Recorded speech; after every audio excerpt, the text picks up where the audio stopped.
Welcome to Tomorrow Unveiled, where we cut through the noise to bring you the most critical insights from the week's defining developments. Every day, it feels like AI is reshaping our world at an astonishing, almost palpable pace. You feel it too, right? Oh, absolutely. It's not just a feeling. Our sources definitely confirm we're in the midst of a really pivotal moment for humanity's relationship with AI, with tech abundance. Yeah, The past week alone, we've seen simultaneous massive job displacement and unprecedented institutional AI adoption. It's quite something. it really is. So today on Tomorrow Unveiled, we're taking that deep dive into future-proofed, how technology is changing society. This deep dive is all about understanding this massive tech-driven transformation that we're all experiencing right now. We're pulling together insights from, the past week's developments. Right. And our mission for you today is really to cut through that noise, identify the most significant, corroborated trends, the stuff multiple sources agree on, and help you understand not just what is changing, but crucially, why it matters. For you, for society. And our dedicated research team, they've compiled a stack of recent reports, analyses, news from all sorts of global sources. It gives us a crucial snapshot of this moment. So we'll be focusing on the key patterns, the consensus findings that really stand out from that material. Okay, let's jump right in then. The big one, the job market. Our sources are showing some pretty stark figures on AI-driven job displacement. It's definitely not theoretical anymore, is it? The numbers are quite striking. They really are. Our research team found reports of over 62,000 job cuts just in 1 month. That was July 2025, directly attributed to AI and tech updates. 62,000 And in a month. Yeah. And get this, that's a 140% increase over the previous year. Wow, that's accelerating fast. It is. And the tech sector itself, it isn't immune. Nearly 90,000 job cuts there year to date. That's up 36% from 2024. So even the engine room of this change is feeling it. Exactly. And what's particularly concerning, I think, is a finding about younger workers. There's a 3 percentage point jump in unemployment among tech workers aged 20-30, just since January 2025. 3 points. That's significant. It really tells us that entry-level positions seem to be getting eliminated much faster than roles for more experienced people. Right. So it's not just jobs being cut overall, but it's getting significantly harder for, say, new graduates to even get their foot in the door. Is that what we're seeing? That seems to be the trend. Our research shows job postings specifically for entry-level roles, they've plummeted, down 35% since January 2023.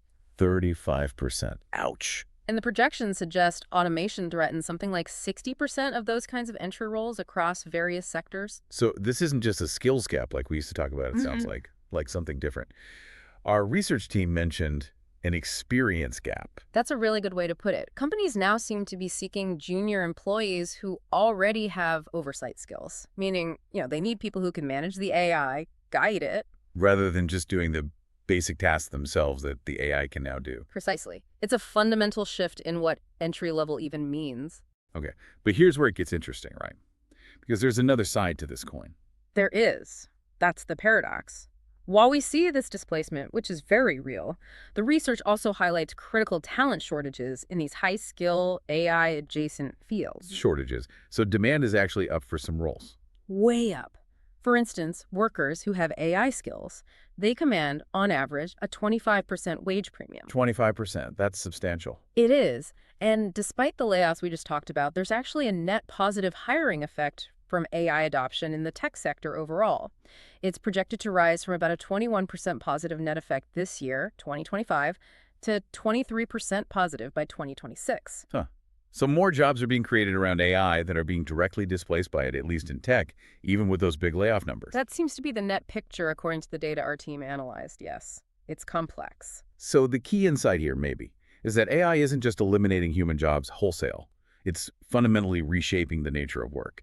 We're moving from, doing the task to directing the task. That captures it well. It emphasizes things like critical judgment, ethical oversight, guiding the automated processes. Our research indicates prompt engineering, basically. Learning how to talk effectively to AI is rapidly becoming a core skill across many different professions, not just tech. That's a huge macro-level shift. But what about individuals, people trying to navigate this right now? Are we seeing this translate into, personal choices people are making? Oh, definitely. And this was one of the most, frankly, surprising trends our research team highlighted. a really significant shift in career aspirations, particularly among younger generations, Gen Z specifically. Okay, what kind of shift? We're seeing this pivot away from traditional white-collar office job aspirations towards the skilled trades. Skilled trades, you mean like electricians, plumbers, HVAC techs? Exactly, those kinds of roles. Enrollment in vocational-focused community colleges, it's up 16% since 2020. That's a notable jump. 16%. Wow. And recent surveys our team looked at show 55% of Gen Z are now actively considering a career in the skilled trades, over half. Why, though? What's driving that? It seems to be driven by a kind of dual anxiety. First, concern over AI's impact on exactly those white-collar, office-based jobs we just discussed. All right, the jobs that maybe seemed safer before. And second, the absolutely crushing burden of student debt associated with traditional four-year degrees. On the flip side, these trades offer high demand, really strong wages in many areas, and, importantly, perceived job security. Fields less likely to be automated away anytime soon. That makes sense. Less susceptible to AI, high demand, and maybe less debt to start with. Precisely. And it's fascinating, too, how social media is playing a role here. Our research noted how platforms like TikTok and Instagram are actually helping rebrand these careers. They're moving away from the old dirty jobs image towards something seen as tech-driven, respectable, even lucrative. That is interesting. It's not just a career shift then, is it? It feels like a quiet revolution in how we value different types of work. I think that's right. For, a century? Knowledge work was seen as the pinnacle. But AI is forcing us, society, to ask, what real value do we place on tangible, hands-on skills? The stuff AI can't easily replicate. It might be upending a long-held norm. Yeah, potentially huge implications there. And this ties into education too, doesn't it? Hmm. If the jobs are changing, education has to change. Profoundly. AI isn't just impacting jobs or careers, it's challenging the very foundations of how we learn and what credentials matter. Our research team found reports where some prominent tech visionaries are basically declaring college degrees are dead. Wow, bold claim. Very. They're envisioning things like free, personalized AI tutors that could potentially outperform even elite human teachers. And the market seems to be reflecting this shift, based on the numbers. Absolutely. The AI in K-12 education market, for example, it's projected to just explode from around $391 million in 2024 to over $9.1 billion by 2034. Billion with a B. That's a massive growth. What's driving that specifically? It seems to be institutional demand for things like personalized learning paths for students, automated grading and assessment, tools to make education more efficient and tailored. And the big tech companies, they're not just waiting for schools to figure this out, are they? Not at all. They're actively building parallel educational infrastructure. OpenAI, for instance, launched a study mode for ChatGPT. It's designed to act as a kind of Socratic learning partner, asking questions, guiding students. Interesting. And our research also highlighted a pledge from a major tech company, a $1 billion initiative. $1 billion. For what? To provide free AI training and industry-recognized career certificates directly to U.S. college students, essentially equipping them with job-ready skills, potentially bypassing some traditional coursework. So that accelerates what our sources are calling the unbundling of higher education, like picking and choosing skills instead of one big degree. Exactly. Think of it like building your own degree, piece by piece. Learners can acquire specific, just-in-time skills through these micro-credentials. And for some employers, these might actually hold more currency than a single traditional four-year degree. Which raises a huge question then. Yeah. How do we make sure everyone is, AI literate? How do we equip people for this new landscape if the old paths are changing? That's the critical question everyone's grappling with. Our research shows some movement. There's a national pledge, signed now by over 60 leading organizations, including major tech firms, committing to invest in K-12 AI education, curriculum development, teacher training, getting this into schools earlier. So teaching the tech skills. But is that enough? Good point. There's also a growing emphasis, thankfully, on teaching the uniquely human skills alongside AI literacy. Critical thinking, creativity, collaboration, ethics, the things AI doesn't do well. Right. The human element remains key. Absolutely. And internationally, guidance on responsible AI use in schools is stressing transparency, monitoring for bias, and ensuring AI is always under human direction and control. The goal isn't just passive users, it's critical users. Okay, we've covered a lot of ground already on jobs and education. This seems like a good moment to pause for a second. If you're finding this insightful and you're listening on YouTube, please do take a moment to like this video, subscribe to Tomorrow Unveiled, and be sure to turn on notifications so you never miss an update on the future. And if you're listening on a podcast service like Apple Podcasts or Spotify, we'd be incredibly grateful if you could leave us a rating and review for Tomorrow Unveiled. It genuinely helps us reach new listeners who might find this useful. Okay, shifting gears just slightly. Our research team also uncovered something fascinating about the economic impact of AI. A kind of disconnect. Ah, yes, the productivity paradox 2.0, as some are calling it. Right. So on one hand, you see amazing productivity gains at the company level, right? Definitely. At the micro level, firms are reporting significant time savings. Our research indicates something like 28% of U.S. adults are already using a popular AI chatbot at work. Nearly a third. Wow. And some companies using specific AI tools are seeing productivity boosts of 10%, 15%, even up to 25%. And the forecasts. Some suggest AI could add trillions to global GDP over the next decade. Trillions. Okay, that sounds huge. But there's a but, isn't there? There is. The macro-level view, the big-picture economy, offers a note of caution.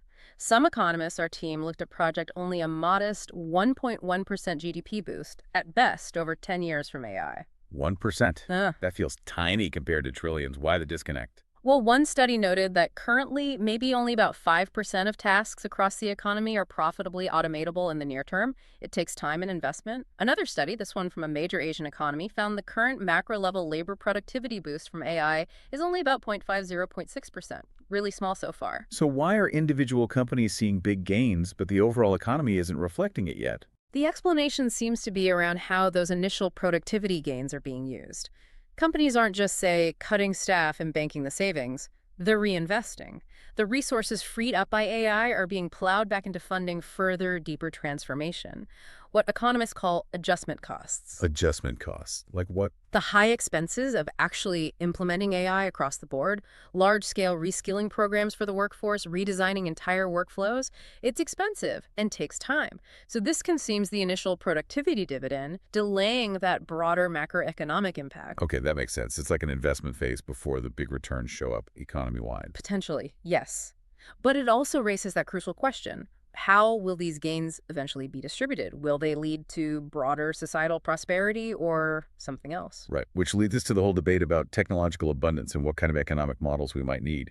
Our data paints a clear picture of wealth concentration already happening. The top 1% of U.S. households, they own 31% of national assets recently, compared to like 23% back in 1989. A significant increase. And the projections for wealth transfer over the next couple of decades are enormous. Something like $83 trillion expected to change hands, mostly generationally. 83 trillion. Yeah.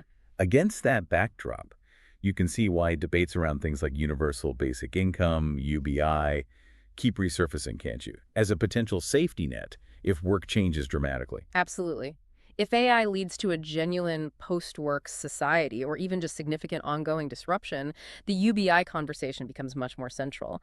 Though it's worth noting trials have shown pretty mixed results so far, and critics raise valid points about the huge cost and also the importance of work for, identity and purpose, not just income. It's a complex social question, not just economic. So how are governments actually responding to all this? Are we seeing different approaches globally? Oh, very different. Our research team highlighted two quite distinct philosophies emerging, particularly comparing the U.S. and the EU. Okay, lay them out for us. In the United States, there's the AI Action Plan unveiled in July 2025.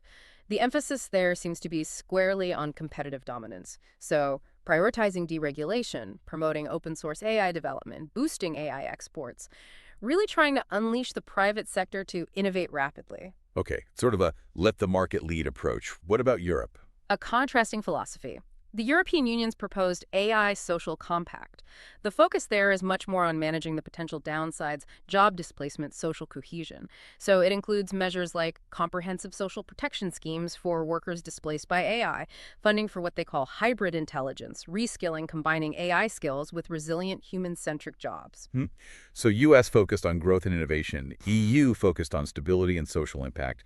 That sounds potentially like they could clash or create weird incentives. That's exactly the governance arbitrage dilemma our research team identified. Companies might literally choose where to set up shop based on which regulatory philosophy suits them best. So you could see cutting-edge, maybe higher-risk AI development concentrating in the U.S., while Europe focuses more on applying AI within a stronger social safety net. That's one potential outcome, yes, a kind of bifurcation. Which then raises another really important question. How do we make sure the benefits of AI don't just stay concentrated in these developed regions? How are they shared globally, especially in developing economies? Yeah, that's crucial. Because the risk is the gap just gets wider, right? It is. And our research highlights a fundamental problem. AI models often reflect the biases inherent in their training data, and that data is overwhelmingly from the global north, primarily in English and a few other dominant languages. So the AI itself might not even understand or reflect the realities of many parts of the world. Precisely. Only about 7% of the world's 7,000 languages are adequately represented online. This creates what some call epistemic inequality, an imbalance where the knowledge, the perspectives, the cultures of many are simply missing from this powerful new technology. That's a serious challenge. Are there positive examples of how this is being tackled?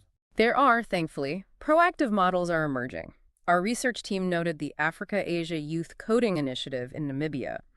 They're embedding coding and AI skills directly into the national school curriculum. Integrating it right from the start. Yes, aiming to reach all ICT teachers and students by 2029.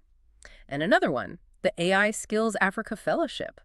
Their goal is to train 10,000 young professionals across the continent in practical machine learning use by 2026. The idea is to unlock potentially billions in economic value by closing that skills gap, showing that emerging economies can participate and benefit, maybe even leapfrog some stages, with the right investments. That's encouraging. Investing in people on the ground. Okay, so we've talked opportunities, shifts, policies, but what about the roadblocks, the human challenges? Right. Despite all the potential, our research team identified some significant barriers and real human costs. There's what's being termed the silicon ceiling, Silicon ceiling. like the glass ceiling. Similar idea. Adoption of AI tools by frontline workers seems to have stalled out at around 51%. It's not getting fully integrated into daily work. Two main reasons cited. Insufficient training. Only 36% of workers feel they've been adequately trained on the AI tools they're supposed to use. Less than half, okay. And a lack of clear guidance or strategy from leadership on how to use AI effectively in their specific roles. So companies are rolling out the tech, but not fully supporting the people using it. That seems to be a major issue. And it leads to another dangerous phenomenon, shadow AI. Shadow AI. Sounds ominous. It's basically employees using unauthorized external AI tools, maybe consumer tools like ChatGPT because their company hasn't provided official sanctioned ones or the official ones aren't good enough. Our research indicates 54% of employees admit to doing this if they aren't given proper tools. Over half. What are the risks there? Massive data leakage, sensitive company information going into public models, huge security vulnerabilities.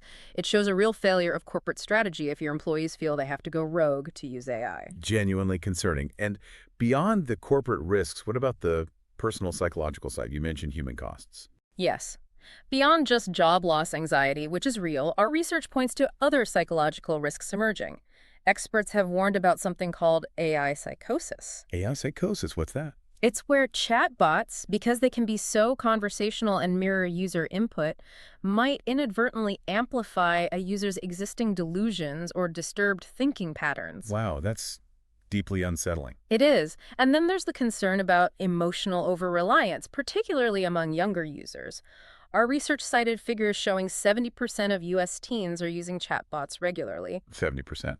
And the worry is how this might shape their social interactions, their emotional regulation skills. If they become overly dependent on AI for companionship or validation, we just don't know the long-term effects yet. So many unknowns still. It really underscores that point you made earlier. That the future isn't predetermined. Exactly. It really depends on the choices we make now, doesn't it? Absolutely. And based on the trends, our research team actually outlined 3 potential paths, 3 trajectories for society by, say, 2030, depending on how we respond collectively.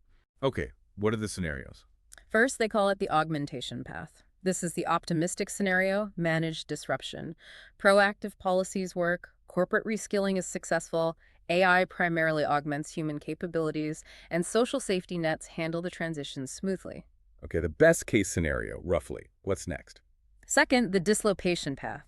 This leads to widespread structural unemployment. Here, automation outpaces job creation and our ability to reskill people fast enough. You get mass unemployment, potential social unrest, forcing governments into radical policy responses like UBI, maybe out of sheer necessity rather than planned transition. The disruptive, chaotic path. Oh. And the third? The bifurcation path. This one points towards deepening global inequality. Those divergent policy approaches we talked about harden. A few economies dominate the AI landscape, leading to immense wealth for a small global elite, while a large segment of the population gets stuck in a precarious, low-wage class, possibly across different countries. The gap widens dramatically.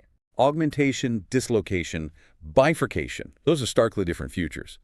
So the crucial question is, how do we steer towards that first one, the augmentation path? Did the research offer recommendations? It did. Actionable recommendations for all the key players.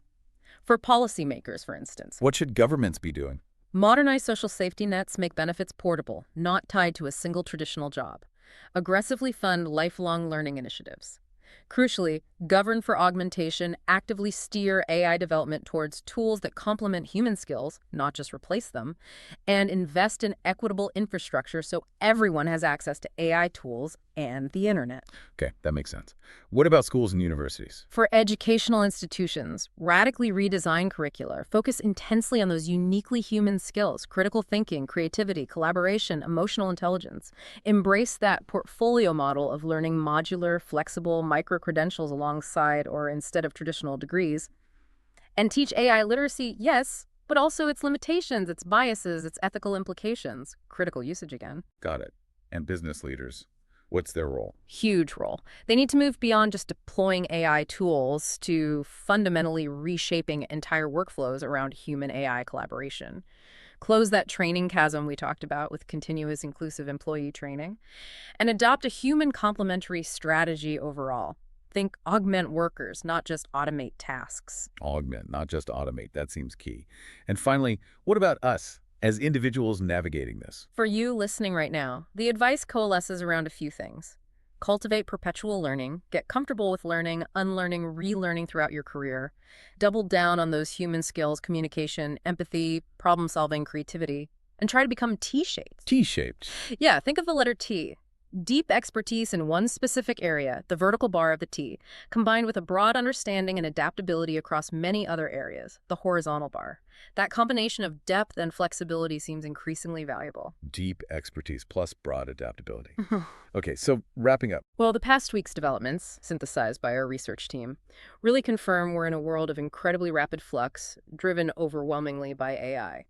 We've touched on major shifts in the workforce, profound challenges to education, evolving economic models, those divergent global policy paths, highlighting both immense challenges and truly transformative opportunities. And that concept we started with, being future-proofed, Yeah. it really means proactively anticipating these changes, doesn't it? And trying to shape the future rather than just letting it happen to us. Exactly. It's about consciously building a society where technology amplifies human potential and where the abundance it creates can be shared equitably. Which leaves us with a final, maybe provocative thought for you to mull over. If automation genuinely starts to free large numbers of people from routine drudgery, what do we do with that freed up human capacity? How can societies channel that effort into new frontiers? Things like creativity, caregiving, scientific discovery, entrepreneurship, tackling huge global problems like climate change. Could we truly redefine human purpose and value in an abundant AI-powered world? A big question to ponder. What does human purpose look like when machines do more of the work? We would genuinely love to hear your thoughts on all this.